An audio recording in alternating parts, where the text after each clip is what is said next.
There's an area so remote that it takes hours on dirt roads just to get to a trailhead. Once there, you're surrounded by a labyrinth of canyons that can easily confuse even the best navigators. Exploring this entire region would take a lifetime, maybe more. And although I will never achieve that, the ongoing drive of curiosity beckons me to attempt it. For the next 3 days, my wife and I will be exploring this area via rope, vehicle, and on foot, hoping to experience the beauty and uncover some of the human history hidden in these canyons. Along the way, we'll face snakes, spiders, and the scorching heat. But what we found made the challenges worth it. Hey everybody, it's Andrew. And Evelyn. From Desert Drifter. Thanks for tuning in. So we want to go check out what's in this canyon. And we're going to take a technical approach in, meaning we've got ropes, harnesses, things like that. So we've come to the edge of it. This is really where it begins. Here goes Andrew. I was too chicken to go first, I hate to admit. It is a little sandy, but you've got this nice.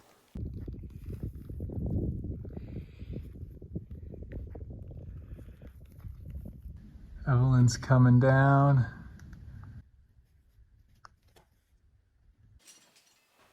For a canyon like this, there's a lot of friction down climbing and abrasive sandstone. To combat that, our harnesses have something called a scuttlebutt on them. It's basically a protective layer that prevents your pants from being ripped to shreds. It's also fairly common to wear knee or elbow pads to make the descent more enjoyable. You might use this more on your initial descent.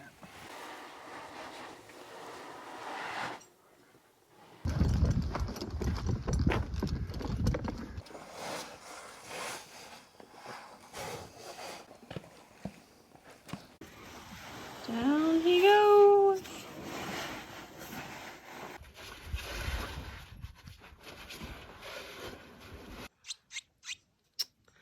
Oh, your eyes are hardly even open. We found this baby birdie that fell from its nest in the canyon. We're pretty deep in, so it's hard to get him back up, but Andrew's climbed up here and we're gonna try to get him back up on the ledge. Poor little guy. I don't know how I'm gonna get up there though. I think we have to turn off the camera for this. Well, it's a sad cycle of life and death out here in the canyon country. We couldn't get him out. It was just too steep. I couldn't transition out, and truthfully, even once we got him up there, there's not a whole lot but just hot baking sandstone. So it's a sad story. It's not uncommon out here for animals to fall into these slot canyons and then have no way to escape. I've either seen or heard of everything from mountain lions, baby bears, deer, snakes, cows, and so on being found dead in these places. It's a reminder that although this landscape is beautiful, it's also unforgiving, with real-life consequences. Well, look what we have here. I kid you not, probably 50 yards from where that bird was, there is a pretty small rattlesnake in here. So what do you do when you have a 3 to 4 foot wide canyon with a poisonous snake blocking your path? Well, you go over it, of course. He's right up here. Oh my gosh. Oh my gosh, he's moving. So the problem is here. So you definitely, Oh my gosh. you don't want to fall over him. Oh my gosh. So you can't make this up. Here I am stemming maybe 6 feet above this rattlesnake down here. And he's scared. He wants to just get away, but Andrew's. Oh my gosh. that's gonna be harder for you because you're narrower. Or I mean you're Shorter? you're shorter. What I might do You can't see him. is now that I'm on this side of him, I'm gonna try to push him and scare him towards you so that you have the narrower section to come over. Okay, let me get a little higher first. I hate this. Evelyn's not a huge fan of snakes. I'm not loving I mean, I don't want to be bit by him, but you know, he's just doing his thing out here. Oh. So I'm kind of trying to push him up in the narrower part. I'm kicking a little sand at him just so he keeps moving. You got it. You want me to get him? Wow, it's actually kind of wild to see his rattler. I've never witnessed that. I think he sees you above him, so he doesn't want to go. Snake versus Evelyn. I hate this so much. Who is going to win? He's just coiled up right down there. Okay, Mr. Snake. Probably thinks she's some giant eagle or something coming to scoop him up and eat him. Come a little bit further. Nice.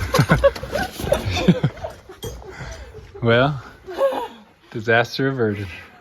Well, you guys always ask me if I see snakes, and the answer is yes, clearly. It's not as common as you would think it is, though. It's only the second one I've seen all year. It's getting deeper and darker. The further we descended, the more beautiful this canyon became. This is what we'd call a slot canyon. Basically a narrow canyon carved into sandstone by water. They are stunningly beautiful.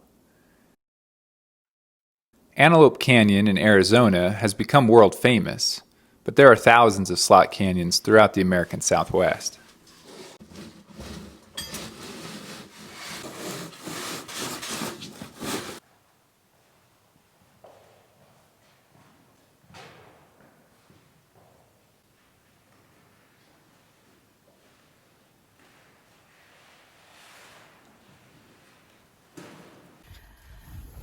We are finally at our first rappel. And Andrew's trying to get the rope prepared. Rope! Well, first rappel is certainly an awkward thing to say the least. That is canyoneering for you. There's Evelyn taking the first drop.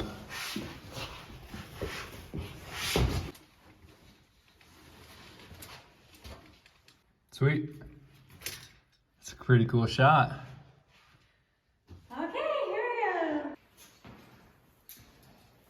we go. We thought our snake encounters would be over for the day, but we saw not only one, but two more snakes in our descent. The second was up under this rock, and the third, well, he's really tiny. I can't tell if he's a rattler or not, but we're gonna stem for the third time. So third snake is right there, just in time to enter the deep, dark narrows. We're about to down climb into that. Look at that. What is it? It's like a horde of daddy long legs. No! Do we have to go down there? This is the only way down. Happy birthday to me. Yeah, it turns out this is actually Evelyn's birthday weekend. She's probably regretting marrying me. Well, they don't do any harm. Yeah, I actually, of all the spiders, daddy longleggers, as a kid, I used to like pick them up and stuff. Spiders are Evelyn's worst fear.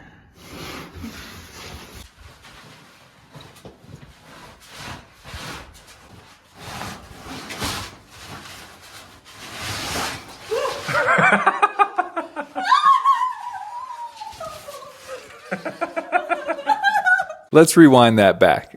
Do you actually believe what Mrs. Drifter said here? Yeah, I actually, of all the spiders, daddy longleggers, as a kid, I used to like pick them up and stuff. I'm not buying it. But for all you compassionate ones out there, don't worry. Evelyn encouraged me to put this in the video. She thinks it's hilarious now. That's the only light getting into here.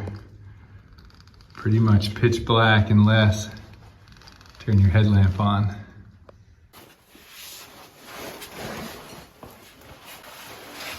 It was tight quarters and incredibly awkward for a while.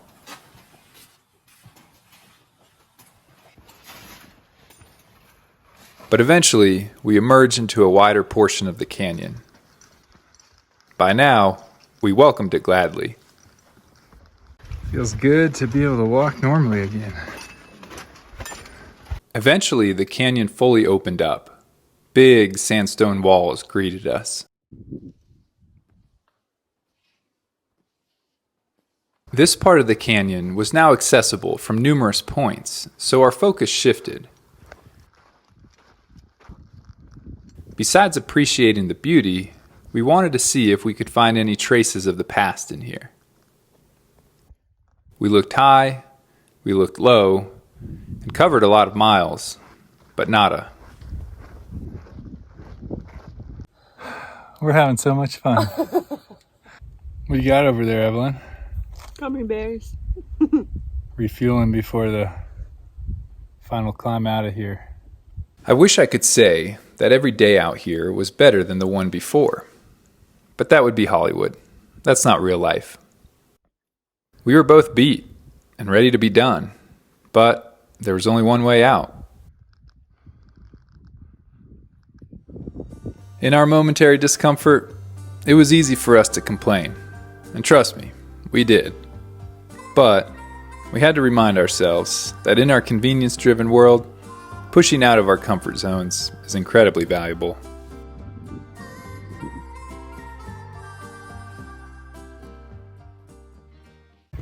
Evelyn's running the 4 miles or so back to the car. I'm schlepping both packs. Not sure who got the better end of this deal. And she'll pick me up eventually. Or she'll drive off and leave me out here. I guess we'll see. Has arrived. I got a cold seltzer for you. Wow. Life was good. We looked around and eventually found an epic spot to camp for the night. Famished, we got dinner going as quick as we could. Once dinner was over, we looked out over the vast spaces and considered how many different people, for different reasons, have traversed this landscape.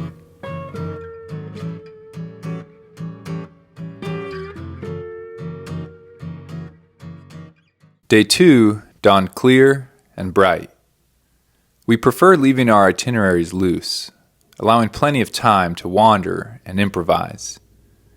After a slow morning and some map study, we decided to drive a couple hours deeper into this wilderness.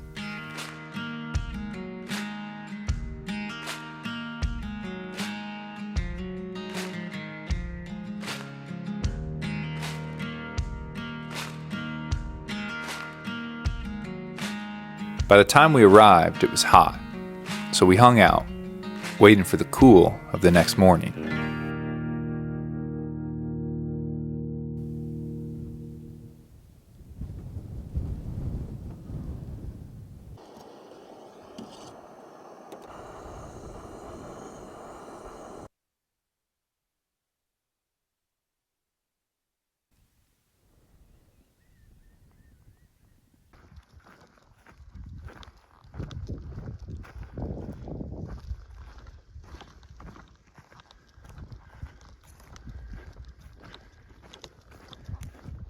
Well, here's our canyon. We just need to find a way down into it. Across the way, we just spotted a wild burro. Look at him wagging his tail. He's checking us out.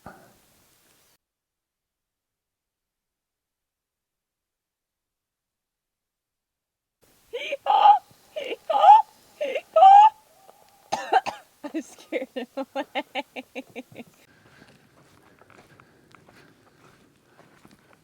So we traversed probably 3/4 of a mile along the rim, and it looks like we can drop in over here on that cattle trail. This bench across the way Looks interesting. It looks like it could have been a good spot to watch for game or have a camp, so we might go check that out.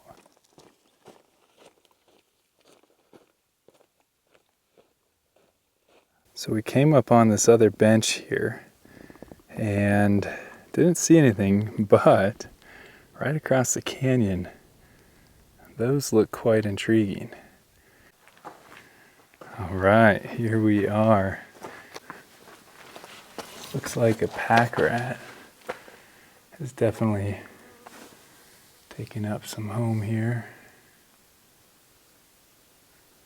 Well, what do we have in here? Definitely looks like these rocks have been stacked up, probably to provide a windbreak. All around the cave and outside, there's a bunch of chert flakes like you'd expect from stone tools and whatnot. There's old bits of charcoal scattered around everywhere. Notice you've got a bone here. Looks like maybe a rib bone from some animal.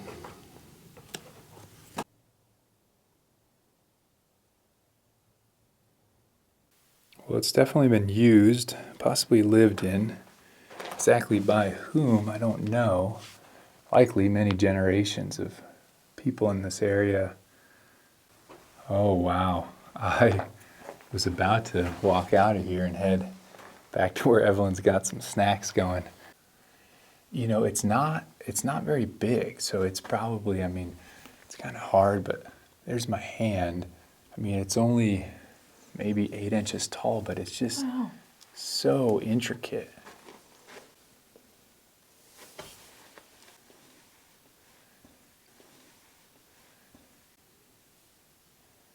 So somebody has clearly smoothed out that sandstone there and then carved this in there.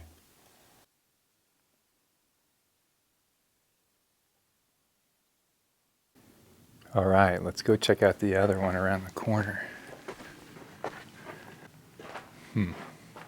It's not as deep as the other one.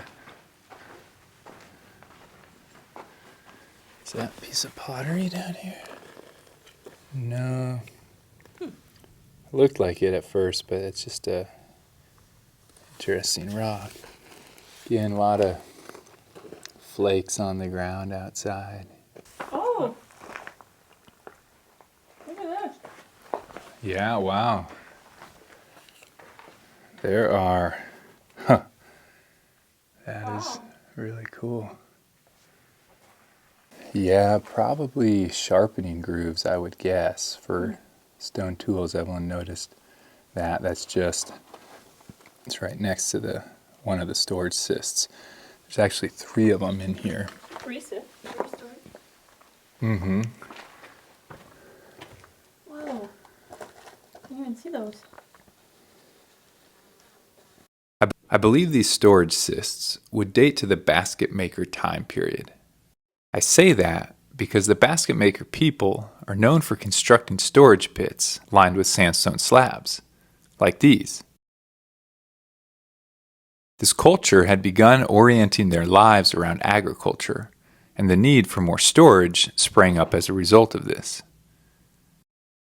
The basket makers are the early ancestors of those we now call the Pueblo people. This piece in particular has a lot of the fingerprint dimples. Somebody long, long ago. What are you looking at, Evelyn? A piece of rock that maybe looks worked, but I'm not sure. Probably an old cowboy here. Musselman? E. Musselman? Hard to make out the date. That might be a 4. It could be like in the 1940s.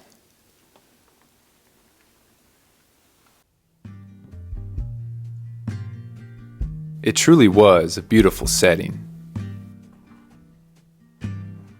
Following a hunch, I took the drone and flew it a short ways up the side canyon.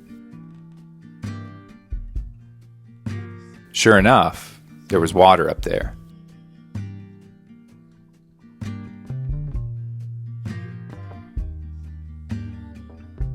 Undoubtedly, this was the water source these people used.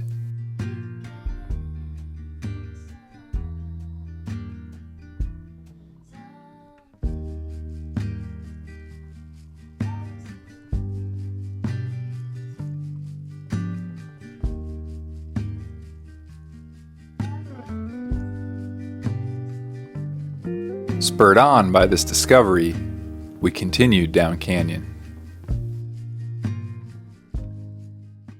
So we're walking down this water course, and I saw these abnormal looking lines up on this huge boulder here, just to give you an idea. There's Evelyn. So it's a big boulder, and I got up closer to try to see, is it just a natural thing, or is that some kind of a petroglyph? And I'm starting to think it's a petroglyph, because when you look closely, it's kind of looks like you can see, little dimple marks, like from where they pecked it in with a stone tool. Now, what it might mean, my best guess is, about a mile up here by the map, there's kind of like a three-way fork, and like it Ys, and then at the bottom. What I'm trying to explain is this intersection. Was this a petroglyph? And if so, was it a rudimentary map for this canyon? Now, what those lines signify on top, I don't know.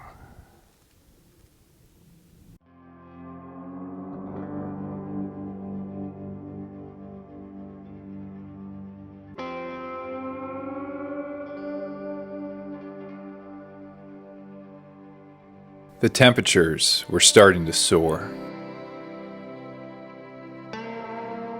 It was bound to turn into a sufferfest before long. Our time was running out.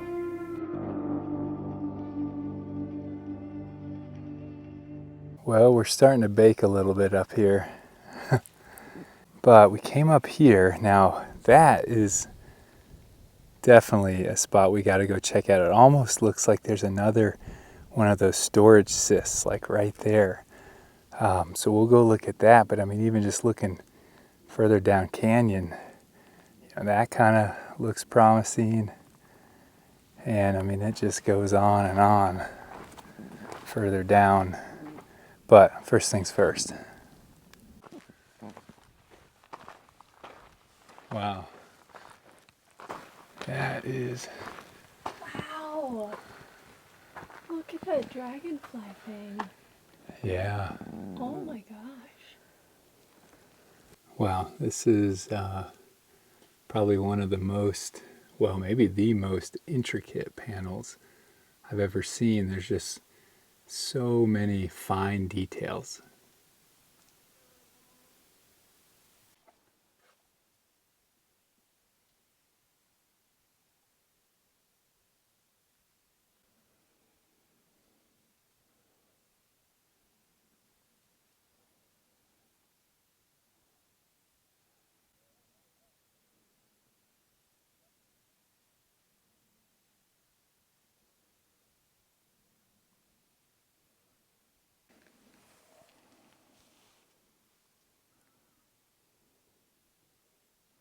I think one of the things that makes this panel interesting is there's a number of things that we can probably recognize. Like that looks like a rabbit.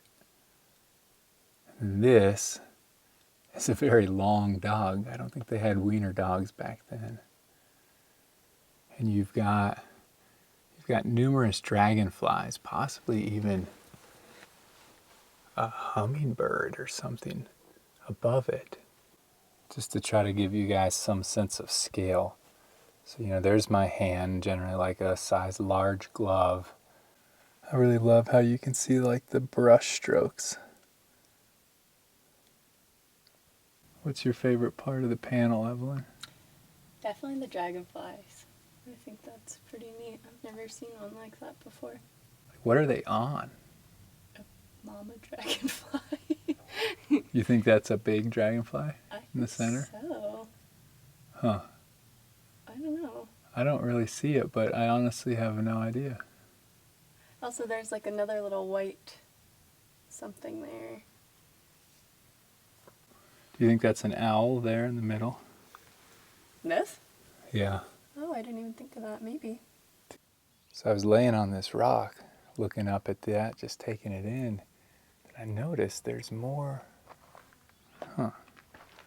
There's more up here.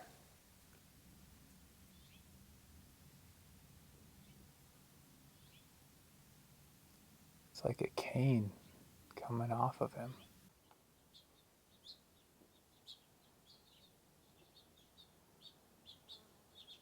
So on this rock, there are two very small potsherds.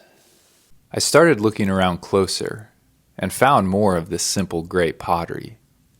In the Southwest, pottery shows up in the archaeological record in the late Basket Maker II period, about 500 AD. This may have been a bone awl, used in the making of baskets. So here are more storage cysts. Wow, those are pretty cool because they're still very intact. Seems like there was definitely something on the walls here. There's some red paint there. Yeah, a little more over here. So there was definitely probably more decoration and painting around this. I'm just going to very carefully lift one of these slabs up so we can look in there.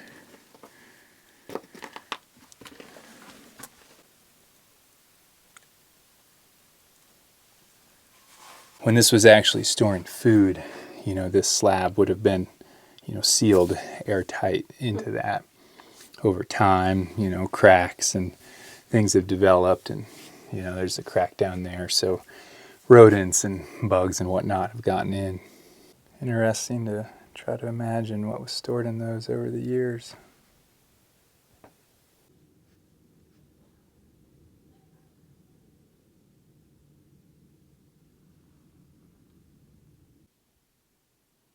As always, it was fascinating, and as always, there was much left to explore.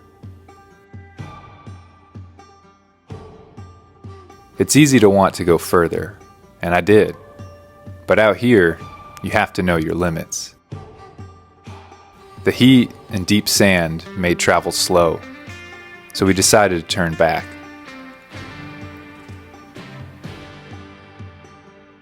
This is one place I'll have to return.